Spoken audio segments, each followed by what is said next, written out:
Hey guys, welcome back to the Ultimo Gaming Podcast. I'm your host Chelsea and I'm here with my two co-hosts, Jac.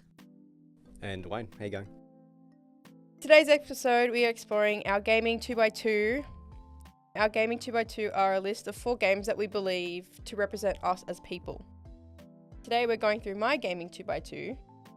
So my gaming 2x2 consists of 4 games. One we're starting off with is Minecraft. Our second one will be Fortnite. Third one, Stardew Valley. And the fourth one is Little Nightmares 2. I almost forgot that one. Anyway, the first game we're going to go through today, of course, is Minecraft. And this game has been my favorite game since I was 13. I used to play it on my MacBook Pro. I didn't accidentally. I actually really run down that computer. It was supposed to be a school laptop, but it ended up having to be on charge 24/7 because I played it that often. Minecraft is a open world. It is, isn't it? Yeah, it's an open world creative / survival game. So Yeah. when you first started playing it, was it like only the creative mode or was it just survival? Yeah, so when I first started playing it, it was in creative mode. I used to play on a server called, I think it was called Wildcats or something. Mm-hmm. And you get your own block of land to build on. Yep. And I found like a lot of the people in the server used to build these shops Yep. and sell Minecraft heads in it. For like skin heads? Yeah, skin heads. Yeah, Yeah. basically. I can't remember what they used to, I think it was like kind of a swap. They bring their own Minecraft skin head. Okay.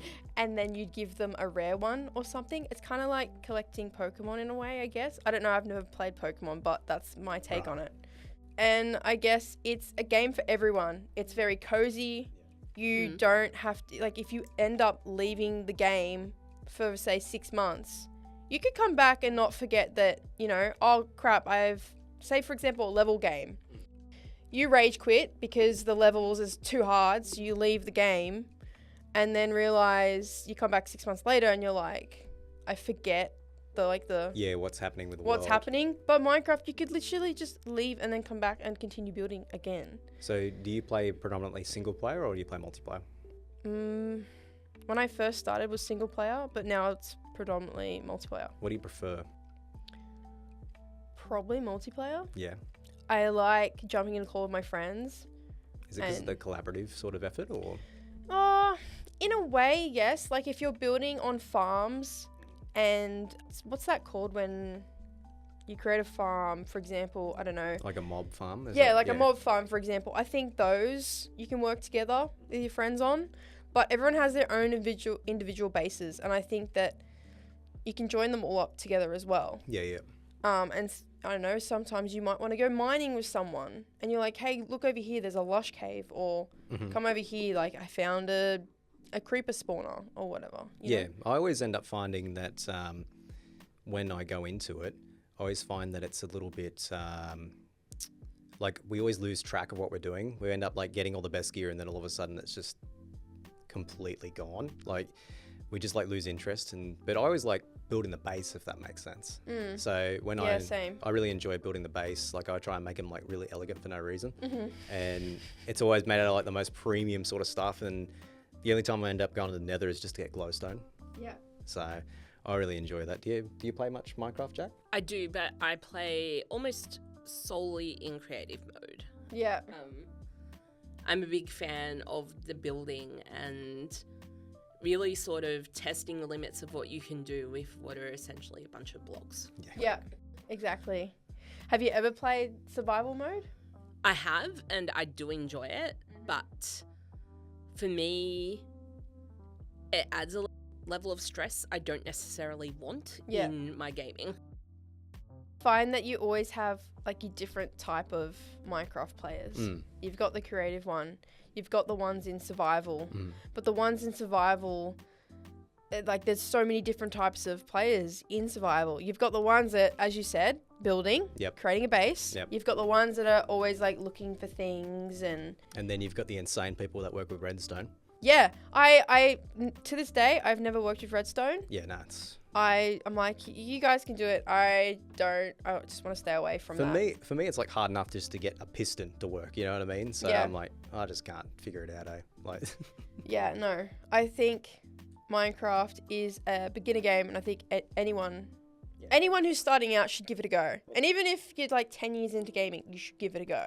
Yeah. Even that schools using it as like an educational tool that kind of gives you an idea of like anyone can jump into it. Yeah, absolutely. And it's very neurodivergent friendly as well, because there is that, both that ability to create community if you want without having the pressure of socialization, and also the ability to sort of just get in there and be creative and not have to stress about what other people are thinking. Yeah. Well, let's wrap up on this game. We're going to move over now to Fortnite. Now, I love how you laughed at that. It's just, I feel like there's a real important question when it comes to Fortnite in particular. What's this question? Building or zero build? Zero build. Yeah, zero builds. I can't do build. Nah. I did it once when I first started playing it. I hated it. And I was like, So every time I used to do matches with friends and that, I'd be like, all right, zero build. Like I wouldn't give them an option. I'm like, we're doing zero build. That's it. And they're like, oh, but what about build? Like, they try and persuade me. I'm just, no. I said, because I played build once with my friends, right? I found that they were too busy building to actually fight, get rid of any other players. Yeah, exactly. And here I am winning the game, getting rid of all the players. I'm like, what's the point in this mode? Like, if you're going to play this mode, like, you're going to get people that play zero build like me, come in, and while you're busy building, I'm busy getting rid of your whole team. I feel like Fortnite becomes way more fun if you don't care about it. Yeah. Like, if you don't care about what's happening in the game, like, sure, they want to add lightsabers. Sure, why not? You know what I mean? I think it's just I do like the aspect of the skins. Yeah. They have the item shop that resets. Yeah, it's like every day, and like kind of every day, but they have like a set. Like, for example, if they bring out like Marvel skins, that's now set for like 3 days or a week or something. I've strictly collected Marvel skins. I haven't gotten any other skins. Yeah. And then even if like someone gifts me a skin, it's a Marvel skin, I'll get rid of it. I'm like, if it's not Marvel, it's gone. Oh my God, are you serious? Yes, I'll hide it. Oh no. Because it's gotta look clean. Oh no. Well, you should probably explain what Fortnite is. Okay, well I'll explain it. Fortnite is basically a first-person shooter game, multiplayer. No, it's third person. Third person? Yeah, it's over the shoulder. You can play Ballistic, which is the first person, which is like CS:GO. I read something because I was like, I've always been confused with third is over the type shoulder of games. Yeah, and first person's like you're in the eyeballs of the person. Oh, okay. Well, there you go. It's a third-person shooter game, and it's multiplayer. So you get, and it's the battle royale. So you get put into a massive group of 100 people, and the last one standing wins. Yeah. You go through chests all over the map. The map changes as well. Fortnite has like seasons. Yeah, like they mix up the map, so it's not all the same all the time. Yeah. And sometimes it'll be themed as well. Yeah.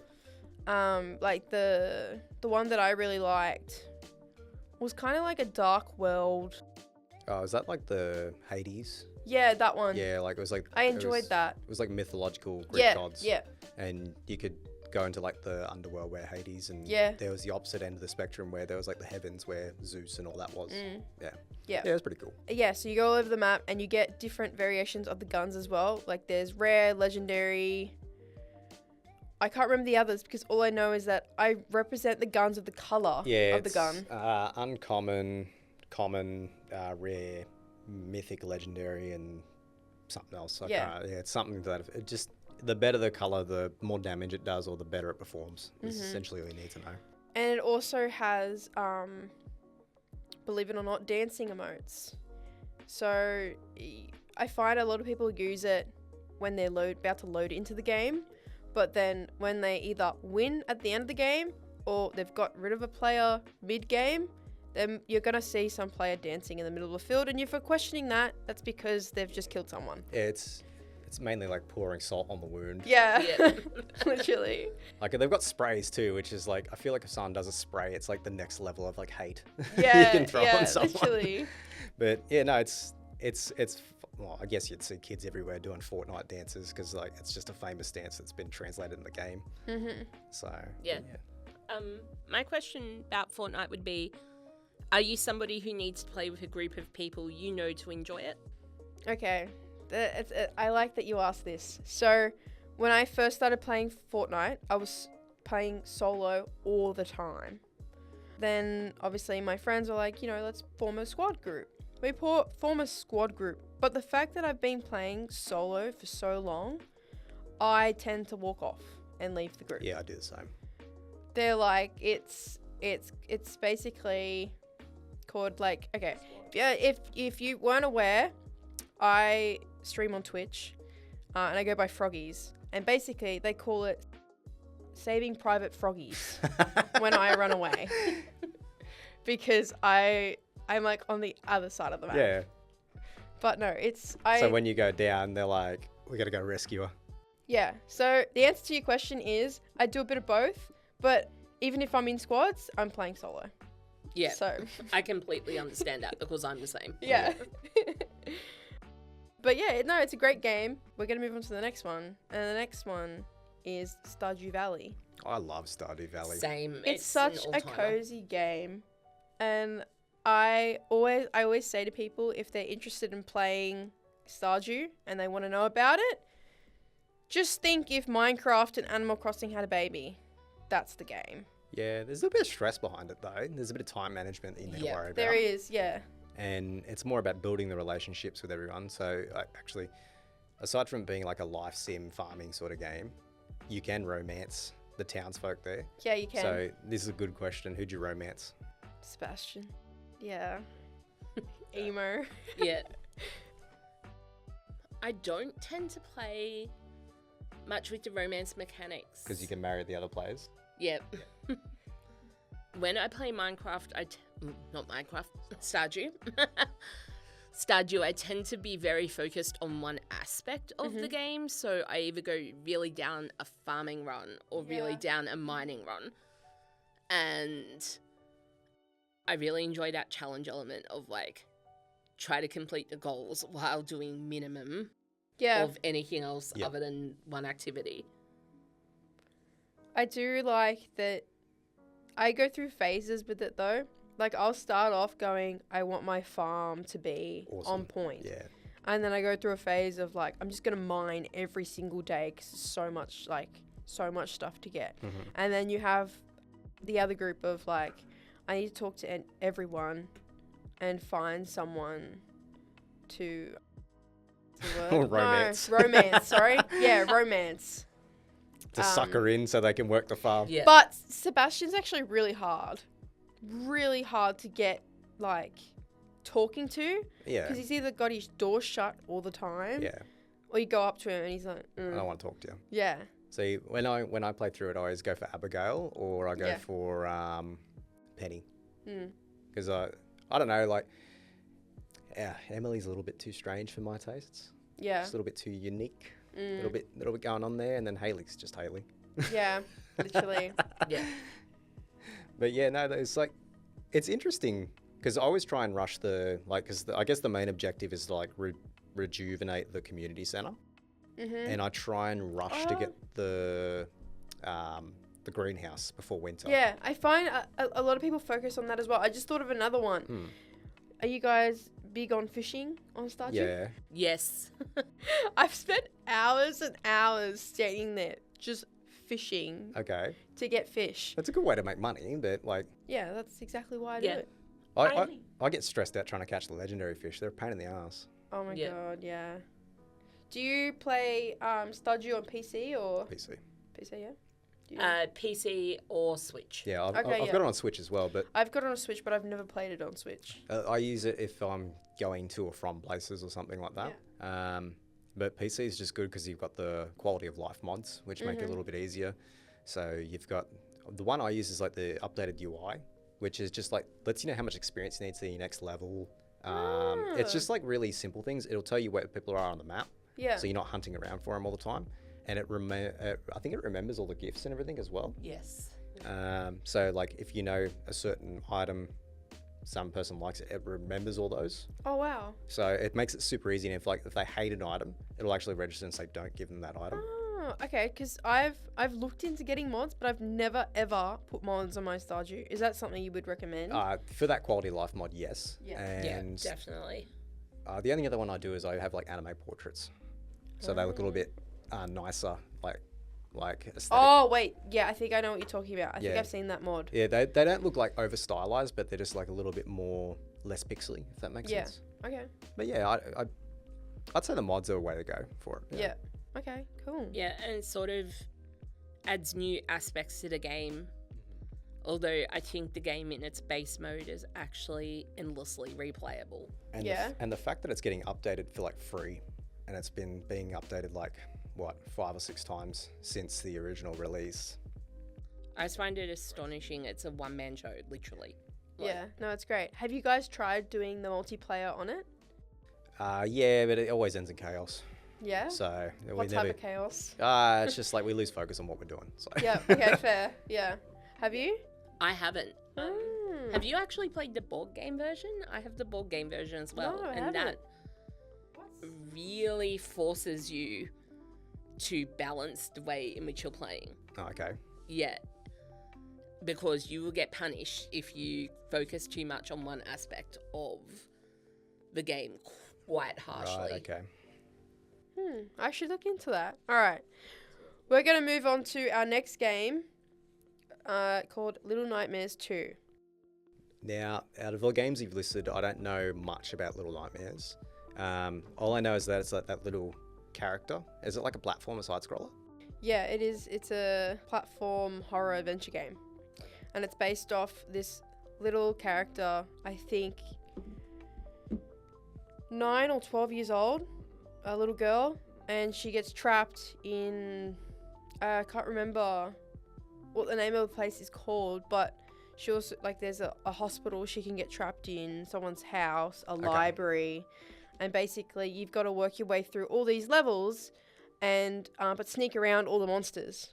Because he's a creek, but it's all within game. Because you know how there's some games that you can like picks up your mic. Yeah. This one doesn't. It's just strictly in the game. So if they see you, hear you, I don't know, you eat something, They pretty much pick up. they're gonna pick it up. Okay. I enjoy it. I'm not a big fan of horror games, but this one's not extremely scary. Okay. And if it is a little bit, you get used to it because you're like, you know, something's gonna pop out of nowhere. An interesting fact about this game is that when I first found it and I was like, this looks cool, I want to play it, so I downloaded it, and it said Little Nightmares with 2 1s next to it. Yeah. And I thought, oh, it's just like 2 1s, probably the logo. Yeah. Like, didn't think much It of is the it. sequel. Started playing it, and someone said to me, Have you played the first? have you played the first one? No. Is there like a And lot of they're like- backstory? I'm like, is there a first one? They're like, yeah, there is backstory to it. Yep. So now I'm trying to finish the number 2 because I Yep. still haven't finished. I'm very close to the end. Yep. And then I have to go back and play number 1. But there is also a 3rd one coming out soon. Right, okay. So that's interesting because you've got it on your list but you haven't completed it. So you're, at this point, you're satisfied with the game to put it on one of the top. Okay. I think it's, you know how earlier I said that I find it difficult to return back to games that I've left This one is easy. for like months? Yeah. Yeah. I can come back to this and go, right, okay, this is how you do it, and go through. Right. Is it because like the other controls are fairly basic? Yeah, I find like the more basic the controls, you don't have to commit too much muscle memory to it. yeah. So, okay, that's good. Yeah, I'm super interested. I've had Little Nightmares 2 sitting on my Xbox for over a year Yeah. and just haven't gotten around to playing it, but that's actually intrigued me. How long do you think roughly it would take to do a run through? 16 months according to Chelsea. Yeah, no, I'm so bad with completing games. I don't know. I do levels like 20 times before I can get through it. So my time's going to be 16 months. I reckon if you were at it like every day for a month, maybe 2 weeks or something. Yeah, so, what? Maybe 30 hours. Yeah, in I there. could be wrong. Yeah, I'd be interested in watching actually a playthrough. Yeah, I always like it when you see what a speed run's like when it comes to Yeah. that. But like, out of your list though, which one would you recommend to people though? Because like you're recommending, like I guess you're almost recommending Little Nightmares to us now because we haven't played it. But out of all of them, what do you think is the most accessible? Probably be Minecraft, It is. but it's also the game that everyone's probably touched Yeah. at some point. So I think that would be off the table, and I think Fortnite would be off the table. Yeah, I think Fortnite's good though because it's free to play. And Oh, I yeah, it's think free there's to- a lot of yeah. stigma around it. Like, it's a kid's game. Yeah. But Value for money from Stardew was unparalleled. Like you can get it on sale for like $16. Yeah. I think it's probably going to be Stardew Valley, yeah, just because, it consumes your life. yeah, basically. Yep. It's pretty easy to understand as well. It's on mobile too, isn't it? Yep. Yeah. Yeah, I think it's not just a console locked game. It's on mobile. And I think it's very unique compared to, like, every game has got its unique perk. But Stardew is something that I think anyone can play. Yeah. It's not too intense unless you go into like the dungeon or something like that. I think Skull Cavern's probably the most intense the game will ever get. Yeah. Yeah. But by then, if you've made it that far, you're probably really getting into it at that stage. So, yeah. And also, everything is a choice. You don't have to do mining at all if you don't want to. Yeah, exactly. Yeah. You decide how you want to play the game. Yeah, no, that's the way to be. Out of that list and out of the games that I've listed today, what game would you pick? Oh, I think I agree with you. I think Stardew's the way to go. Stardew? Yeah. Like, I think value for money, like what Jack was saying, it is really good. You can, I think I bought it for like $12 when I initially got it, and it's like, I want to say I've got like 250 plus hours on Steam alone. Yeah. So, the amount of value you get for that, Yeah. if you're paying $1 a minute, I've already got like triple fold that. You know what I mean? It's Yeah, I think as well, I've got it on pretty much every console, so it's very hard for me to estimate how much time I've actually spent. Yeah. But I would say it's probably northward of 500 hours. yeah. That's the other thing I kind of wish, because it's multi-platform, I wish the saves could kind of carry across consoles, but that's the only thing that doesn't happen. Honestly, I'd wish I could find out how many hours I have in Minecraft. I think it would be ridiculous. Yeah, you're probably on a leaderboard somewhere. That brings us to the end of today's episode on the Ultimo Gaming Podcast. You can find us on YouTube and audio playlists that are going to be listed below. Hope to see you guys next week on another episode here. Bye. Have a good one. Bye.